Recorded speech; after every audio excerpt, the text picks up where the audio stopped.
जय हिंद छात्रों, आपका श्याम शिक्षा के चैनल श्याम शिक्षा महाविद्यालय के चैनल ज्ञान विज्ञान एजुकेशन में आपका स्वागत है। और आज हम पढ़ने जा रहे हैं बीएड द्वितीय वर्ष के अंतर्गत विषय है ज्ञान पाठचर्या। ज्ञान पाठचर्या के अंतर्गत हम पढ़ेंगे पाठचर्या के प्रकार। तो पाठचर्या के प्रकार को जानने से पहले हम पाठचर्या के बारे में बहुत पढ़ चुके हैं। पाठचर्या की विशेषताएं, पाठचर्या की अर्थ परिभाषा, पाठचर्या की क्या बोलते हैं महत्व, इन सारे तथ्यों को पढ़ चुके हैं। तो आइए हम आज जानने का प्रयास करते हैं पाठचर्या के प्रकार कि किस प्रकार एक पाठचर्या के क्या क्या प्रकार हो सकते हैं। तो सबसे पहला है उदारवादी पाठचर्या। इसको और विस्तार से यहाँ जानेंगे कि उदारवादी पाठचर्या क्या होती है ना। और दूसरा है व्यवसायिक पाठचर्या कि व्यवसाय पर आधारित होती है, उसे व्यवसायिक पाठचर्या बोला जाता है। और मिश्रित पाठचर्या अर्थात उदारवादी और व्यवसायिक दोनों आपस में मिला रहता है, उसको बोलते हैं मिश्रित पाठचर्या। तो ये मुख्य रूप से पाठचर्या के तीन प्रकार है ना। उदारवादी पाठचर्या, व्यवसायिक पाठचर्या और मिश्रित पाठचर्या, ये तीन प्रकार है। लेकिन इसके अलावा और भी पाठचर्या है ना, जिनको जानेंगे। तो पहला है विषय केंद्रित पाठचर्या, विषय केंद्रित या विषय आधारित पाठचर्या। नेक्स्ट है शास्त्रीय पाठचर्या, ठीक है। बाल केंद्रित पाठचर्या है ना, बाल केंद्रित अर्थात छात्र केंद्रित, इसी को भी कहा जाता है। और ये है कोर पाठचर्या, क्रिया प्रधान पाठचर्या, अदृश्य पाठचर्या, इसी को हिडन करिकुलम या छिपा पाठ्यक्रम भी कहा जाता है। तो ये और है इनके अलावा और छोटे छोटे और पाठचर्या के प्रकार हैं, तो उनको बाद में जानेंगे। तो सबसे पहले जानते हैं उदारवादी पाठचर्या। तो यहाँ पर उदारवादी पाठचर्या का अर्थ है विशेषता, लाभ, सीमाएं, इनको जानेंगे। तो उदारवादी पाठचर्या को पहले समझते हैं। उदारवादी पाठचर्या पुराने समय अर्थात पुराने काल में प्रचलित था। उस काल के ऋषि मुनि छात्रों को उदारवादी पाठचर्या की शिक्षा देते थे, ठीक है। यहाँ पर थोड़ा समझने का प्रयास करते हैं कि उदारवादी पाठचर्या उसे कहते हैं जिसमें व्यवसायिक प्रशिक्षण नहीं दिया जाता। ध्यान देने वाली बात है, उदारवादी पाठचर्या उसे कहते हैं जिसमें व्यवसायिक प्रशिक्षण नहीं दिया जाता, अर्थात व्यवसाय पर आधारित पाठचर्या नहीं होती है ना, उसे बोलते हैं उदारवादी पाठचर्या। अर्थात सामान्य सी मतलब पाठचर्या होती है ना, जैसे कि पढ़ाई का पाठचर्या, ITI है ना, ये नहीं होता। और थोड़ा सा यहाँ समझने वाली बात यहाँ पर ये है कि उदारवादी पाठचर्या कक्षा 1 से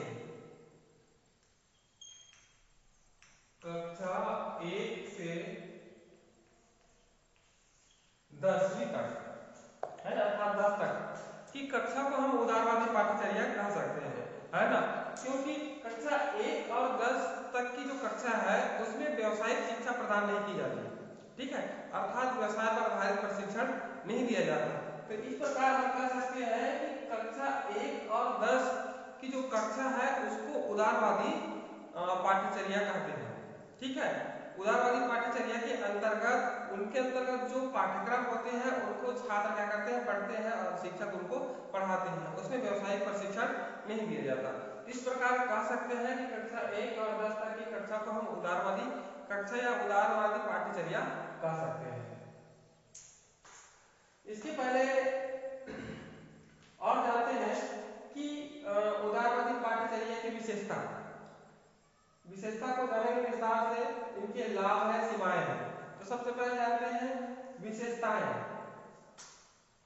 कि किस प्रकार उदारवादी जो पाठचर्या है उनकी विशेषताएं हैं। तो पहला है संपन्न वर्गों के लिए शिक्षा। जो पहले जो पाठचर्या थी केवल संपन्न वर्गों के लिए ही था, लेकिन आज वस्तु स्थिति यह है कि जो उदारवादी जो शिक्षा है अर्थात उदारवादी जो पाठचर्या है वह केवल संपन्न वर्गों के लिए नहीं है, यह सभी जन सामान्य के लिए एक समान है, अर्थात सभी जन सामान्य को उदारवादी पाठचर्या के अंतर्गत शिक्षा प्रदान की जाती है कि नहीं। आइए देखते हैं दूसरा, विशिष्ट विषयों का अध्ययन। उदारवादी पाठचर्या में विशिष्ट विषयों की अध्ययन कराया जाता है ना। संगीत, संगीत कला, संगीत हो गया, गायन हो गया, राजनीतिक हो गया, सामाजिक हो गया, सांस्कृतिक हो गया, अर्थात अनेक प्रकार की विशिष्ट विषयों का अध्ययन उदारवादी पाठ्यचर्या के अंतर्गत कराया जाता है। ठीक है, यह एक विशेषता भी हो गया। आइए नेक्स्ट, औपचारिक विद्यालय की स्थापना। पहले औपचारिक विद्यालय की स्थापना नहीं हुई थी। ठीक है, जब ऋषि मुनि क्या बोलते हैं आश्रम में पढ़ाते थे तो वहां पर औपचारिक विद्यालय की स्थापना नहीं हुई थी। वो जहाँ घूमने के लिए जाते थे तो वहां पर धनुष विद्या सिखाते थे, है ना, आश्रम में तो कुछ सिखाते थे, पानी भरने कैसे मतलब बोलना है, ये सब मतलब उस समय औपचारिक विद्यालय की स्थापना नहीं थी। लेकिन आज आधुनिक भारत में देखा जाए या आधुनिक विश्व में देखा जाए तो जगह जगह औपचारिक विद्यालय की स्थापना की गई है, जहां पर बच्चे जाकर के पढ़ते हैं। ठीक है, और पढ़ करके अपने ज्ञानार्जन प्राप्त करते हैं। नेक्स्ट आइए, मानवीय मूल्य का विकास। ये जो उदारवादी पाठ्यचर्या की एक और प्रमुख विशेषता है कि इस पाठ्यचर्या के अंतर्गत बालक अपने अंदर जो मानवीय मूल्य है उनका विकास करते हैं। संस्कार है, प्रेम है, दया है, परोपकार है, करुणा है ना, बड़ों के साथ कैसे व्यवहार की जाती है, छोटों के साथ कैसे बातचीत की जाती है ना, और कहाँ पर क्या बोलना है, अनेक बातों की शिक्षा उदारवादी पाठ्यचर्या के अंतर्गत दी जाती है। इसलिए कहा गया है कि इसमें मानवीय मूल्य का विकास होता है, यह एक प्रमुख विशेषता है। और एक छात्र जीवन में बालक के मानवीय मूल्य का विकास होना बहुत ही आवश्यक है। अगर मानवीय मूल्य का विकास नहीं हो पाएगा तो भविष्य में उनके अनेक अनैतिक कार्य दिखने लग जाएंगे या सामने आ जाएंगे। इसलिए बचपन में ही छात्रों को मानवीय मूल्य की शिक्षा देनी चाहिए। इसलिए यहाँ पर कहा गया है कि कक्षा 1 से 10 तक, है ना, उदारवादी पाठ्यचर्या के अंतर्गत मानवीय मूल्य की शिक्षा प्रदान की जाती है ना, चाहे वह आदर्शवादी कहानी हो या अन्य मतलब महापुरुषों की कहानी हो, जिनके माध्यम से छात्रों के अंदर ये संस्कार, प्रेम, करुणा, दया भाव, सहानुभूति पैदा की जाती है। यह एक प्रकार के मानवीय मूल्य है। नेक्स्ट आइए, सर्वांगीण विकास से संबंधित उदारवादी पाठ्यचर्या के अंतर्गत सर्वांगीण विकास से संबंधित बातचीत की जाती है। कैसे? क्योंकि इनके अंतर्गत हम अनेक प्रकार के विषय क्या करते हैं, पढ़ते हैं और छात्रों को पढ़ाते हैं, जैसे कि गणित हो गया, सामाजिक विज्ञान हो गया, है ना।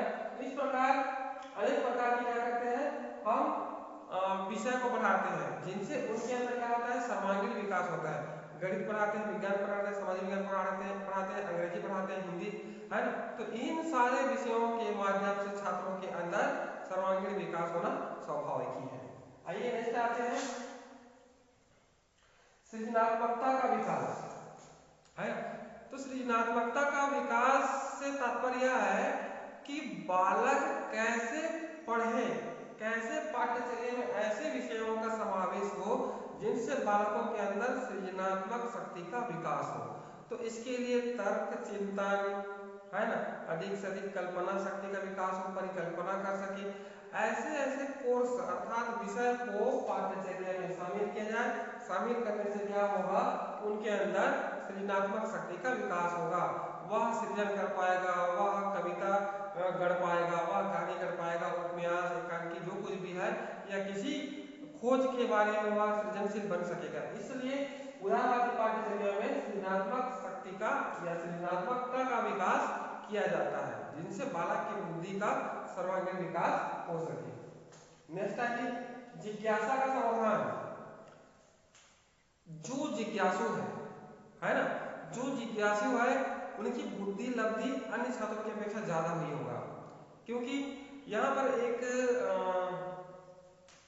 जो कहा जाए विचार है, जो प्रश्न पूछता है वो 5 मिनट के लिए मूर्ख होता है, लेकिन जो प्रश्न ही नहीं पूछता वो हमेशा के लिए मूर्ख होता है। इसीलिए यहाँ पर कहा गया है कि जिज्ञासा का समाधान, जब मनुष्य जिज्ञासा ही नहीं होगा अर्थात जिज्ञासाहीन होगा तो उनके अंदर प्रश्नों का समाधान कैसे होगा, वह अधिक से अधिक कैसे जान पाएगा। तो उदारवादी पाठ्यचर्या के अंतर्गत क्या होता है, जिज्ञासा का समाधान किया जाता है कि बालक के अंदर क्या क्या जिज्ञासाएं हैं, क्या क्या उनको चाहिए, है ना। तो ये उदारवादी पाठ्यचर्या उनको क्या करती है, पूर्ण करती है। नेक्स्ट आइए, संस्कृति व सभ्यता का ज्ञान। आप सभी जानते हैं कि हमारी भारतीय संस्कृति क्या है। भारतीय संस्कृति कला, संगीत, साहित्य, परंपरा इत्यादि को हमारे पाठ्यचर्या में स्थान दिया गया है। कौन सी पाठ्यचर्या में? उदारवादी पाठ्यचर्या में, जिनसे हमें क्या होता है, संस्कृति व सभ्यता का ज्ञान होता है कि हमारी सभ्यता कैसी थी, मेसोपोटामिया की सभ्यता कैसी थी, मिस्र की सभ्यता कैसी थी, सिंधु घाटी की सभ्यता कैसी थी, है ना। उन जो भी मतलब सब्जेक्ट है उनका पाठ्यचर्या में स्थान होने से हम अपनी संस्कृति और सभ्यता को जानते हैं, है ना। संस्कृति में हमारे तीज त्योहार या जो परंपराएं हैं, होली पर्व, दीपावली पर्व, है ना, तो उन पर्वों के बारे में हमें क्या होती है, जानकारी प्राप्त होती है। तो वह पाठ्यचर्या में होती है, तो पाठ्यचर्या के माध्यम से हमें संस्कृति व सभ्यता का ज्ञान होता है। तो इस प्रकार हो गया यह उदारवादी पाठ्यचर्या की विशेषताएं, है। अगर किसी भी पॉइंट में अगर डाउट है तो आप कमेंट कर सकते हैं या मुझे मेरे नंबर पे कॉल कर सकते हैं 9685200454। आइए जानते हैं उदारवादी पाठ्यचर्या के लाभ, कि उदारवादी पाठ्यचर्या के क्या क्या लाभ है, इनके बारे में जानेंगे। तो पहला है सृजनात्मकता।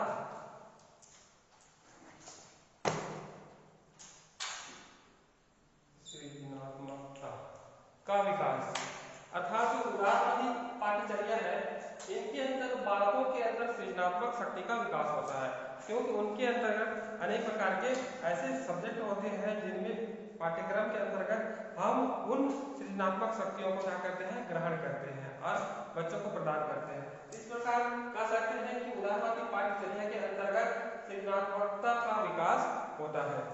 नेक्स्ट आइए ज्ञान के नवीन मार्गों का विकास। अब उदारवादी पाठ्यचर्या के अंतर्गत ज्ञान के नवीन मार्गों का विकास होता है। वो कैसे? क्योंकि पाठ्यचर्या में अनेक प्रकार के विषय वस्तु होते हैं। विषय वस्तु के माध्यम से छात्रों को अनेक प्रकार के ज्ञान प्राप्त होते हैं, है ना, और वह ज्ञान बालक के लिए बहुत ही उपयोगी है और आगे चलकर वही ज्ञान काम आता है। इसलिए कहा गया है कि ज्ञान के नवीन मार्गों का विकास, तो वो किसके माध्यम से संपन्न होता है? वह उदारवादी पाठ्यचर्या के द्वारा ही संपन्न होता है और वह ज्ञान के नए नए मार्गों की खोज करता है। नेक्स्ट है बालक का संतुलित विकास।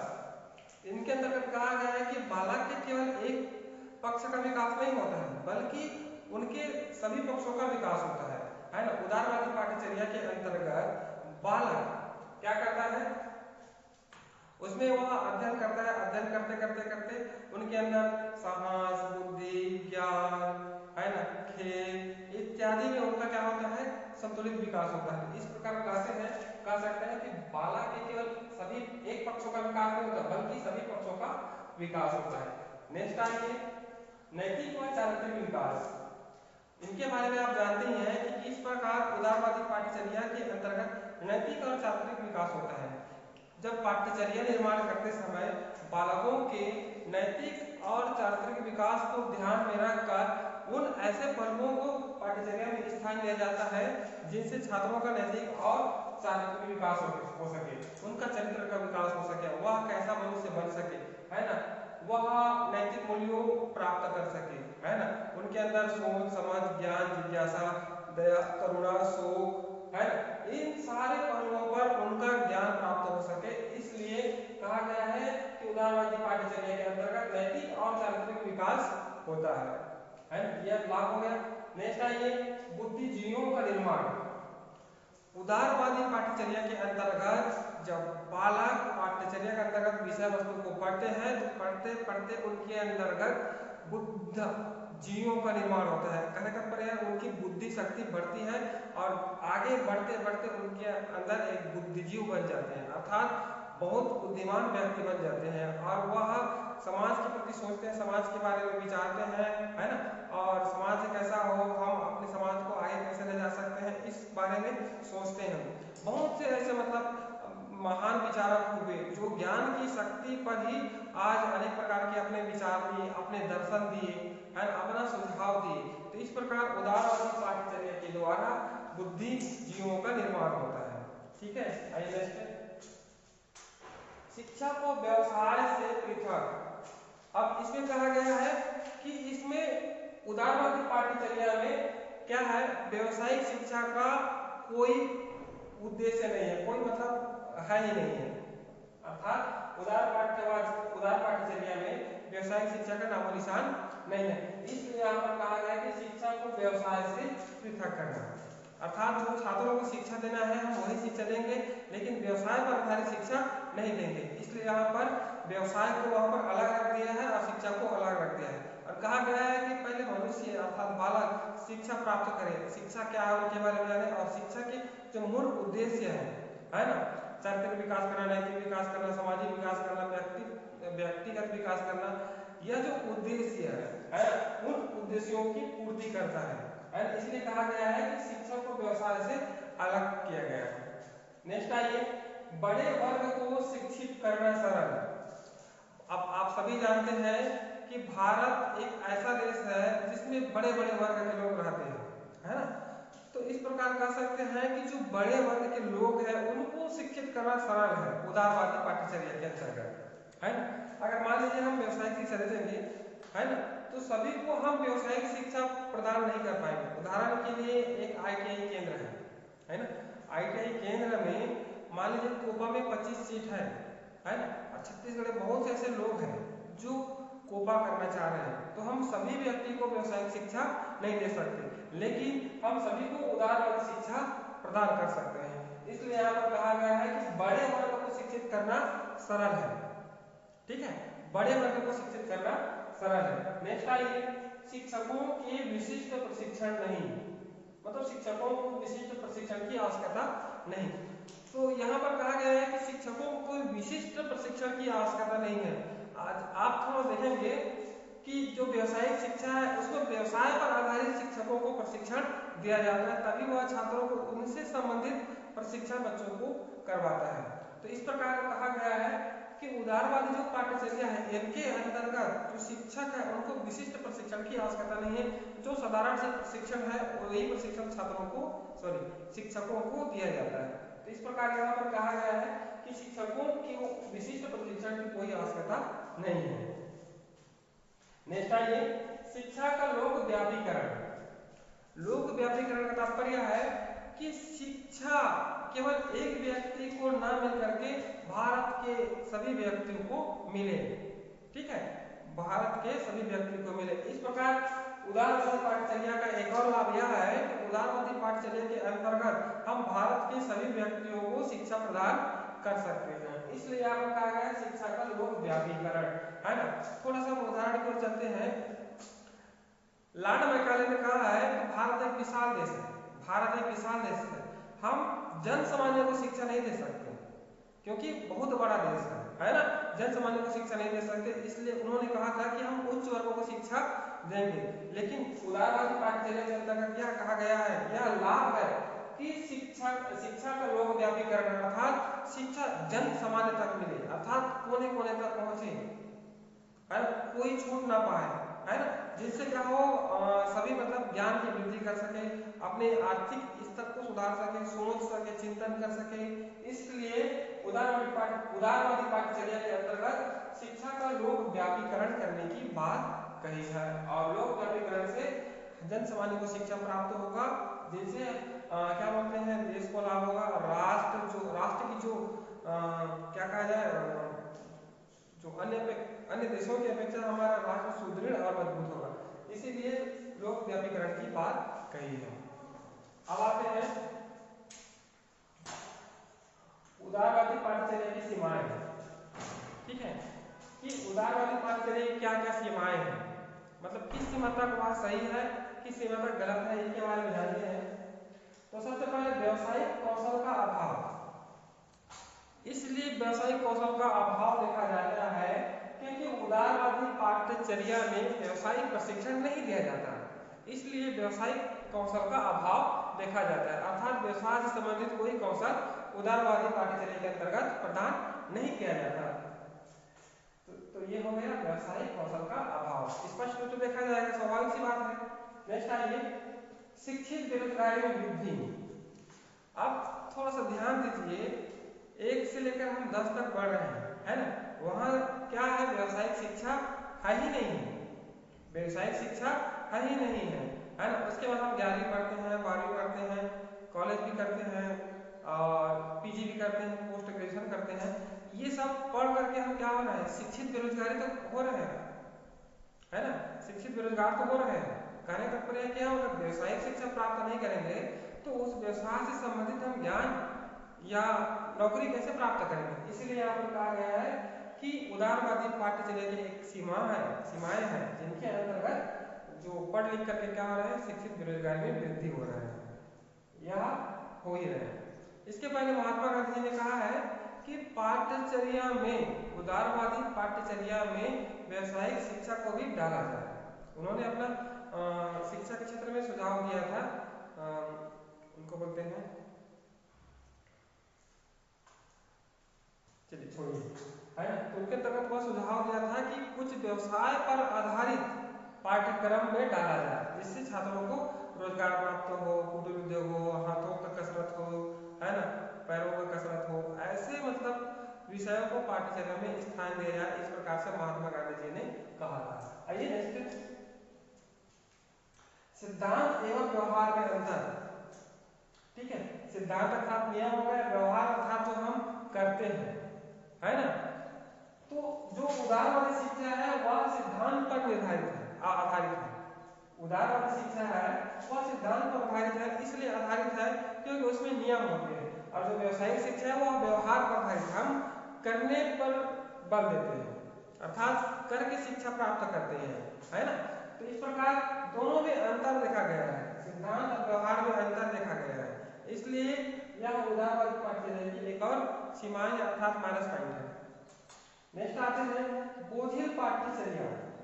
इसलिए बोझिल पाठ्यचर्या यहाँ पर कहा गया है क्योंकि उदारवादी पाठ्यचर्या है, इसमें केवल बच्चों को सामान्य शिक्षा देने की बात कही गई, कोई विशिष्ट शिक्षा देने की बात नहीं कही गई है, इसलिए यह बोझिल पाठ्यचर्या है। बोझिल पाठ्यचर्या एक और क्योंकि करके सीखने पर बल नहीं दिया जाता, करके सीखने पर बल नहीं दिया जाता, है ना, और बच्चे क्या हो जाते हैं, उब जाते हैं और आगे चल करके क्या करते हैं, छोड़ देते हैं, आगे चल के छोड़ देते हैं। बहुत से हमारे ऐसे मतलब छत्तीसगढ़ में भी देखा जाता है कि कुछ साल पढ़ने के बाद आगे की पढ़ाई बंद कर देते हैं, इसलिए बंद कर देते हैं बोझिल पाठ्यचर्या के कारण। पहले और बोझिल पाठ्यचर्या था, लेकिन धीरे धीरे उसमें सुधार होता गया और पाठ्यचर्या को थोड़ा सरल बनाया गया ताकि जन सामान्य को साधारण शिक्षा प्राप्त करे और क्या बोलते हैं, पाठ्यचर्या पूरा करने के बाद ही वह आगे बढ़े, बीच में ना छोड़े, इसलिए जो पाठ्यक्रम है उसको सरल बनाया गया है। नेक्स्ट आइए, क्रियात्मक पक्ष की अवहेलना। अब क्रिया, है ना, जो ये उदारवादी जो पाठ्यचर्या है वह क्रिया प्रधान नहीं है, लेकिन जो व्यवसायिक शिक्षा है वह क्रियात्मक पक्ष पर बल देता है, अर्थात क्रिया करने पर बल देता है। जब छात्र क्रिया नहीं करेगा, कुछ कार्य नहीं करेगा, है ना, तो वह कैसे सीखेगा, कैसे वह ज्ञान अर्जन प्राप्त करेगा। तो इस प्रकार क्रियात्मक पक्ष की अवहेलना कही गई है, एक और मतलब माइनस पॉइंट है। नेक्स्ट आते विशिष्ट वर्ग के लिए, यह जो उदारवादी शिक्षा है उच्च वर्गों के लिए है, या कहा जाए जिनके पास धन दौलत है, ठीक है, धन दौलत है और उन्हें क्या चाहिए, एक प्रकार की डिग्री चाहिए, है ना, तो वह क्या होता है, पढ़ लेता है, मतलब 10वीं पढ़ लेता है, 11वीं 12वीं, इस प्रकार से पढ़ते जाता है। पढ़ने के बाद क्या होता है, वो अपनी डिग्री को संभाल करके रखा रहता है ना, और उनको और कुछ नहीं चाहिए। तो इस प्रकार कह सकते हैं कि ये उदारवादी शिक्षा है वह विशिष्ट वर्ग के लिए है, केवल कुछ वर्गों के लिए नहीं है, केवल विशिष्ट वर्गों के लिए है। नेक्स्ट आइए, सारा त्याग और वृद्धि। जी, उदारवादी पाठ्यचर्या, इसके पहले हमने पढ़ा कि यह बोझिल है, अगर पाठ्यचर्या बोझिल होगा तो सारा त्याग में वृद्धि होगी, अर्थात अव्यय अवरोधा में वृद्धि होगी, ठीक है। इस प्रकार का ये माइनस पॉइंट है। तो ये हो गया सीमाएं, ठीक है, यह हो गया सीमाएं, और इन सीमाओं को दूर करके हम उदारवादी शिक्षा को और अच्छा बना सकते हैं, है ना, और सुदृढ़ मजबूत बना सकते हैं। इसलिए कहा गया है कि पाठ्यचर्या ऐसी हो जो बालकों के मन, मस्तिष्क, दिमाग, हाथ इत्यादि की कसरत कराए, लेकिन उदारवादी पाठ्यचर्या ये सब करने में असमर्थ है। लेकिन हम अगर अलग रूप से देखें तो उदारवादी पाठ्यचर्या भी अपने आप में सही है, जो ये है ना, या फायदेमंद है या शिक्षकों के लिए अच्छा है ना। दूसरा पक्ष है, तो कोई भी जो पहलू होता है उनके दो अर्थ निकलते हैं, एक तो माइनस और प्लस, है ना। तो हम केवल इनके जो माइनस पक्ष है उन पर ध्यान नहीं देना, बल्कि इनके प्लस पक्षों पर भी ध्यान देना है ना। तो इनके उपयोग से भी हम उदारवादी पाठ्यचर्या में और अच्छे से मतलब कुछ ऐसे विषयों को डाल सकते हैं, ऐसे क्या बोलते हैं आदर्शवादी विषयों को डाल करके हम बच्चों को उनकी शिक्षा प्रदान कर सकते हैं। तो ये हो गया आपका उदारवादी पाठ्यचर्या की सीमाएं और ये लाभ, है ना। अब आइए चलते हैं नेक्स्ट।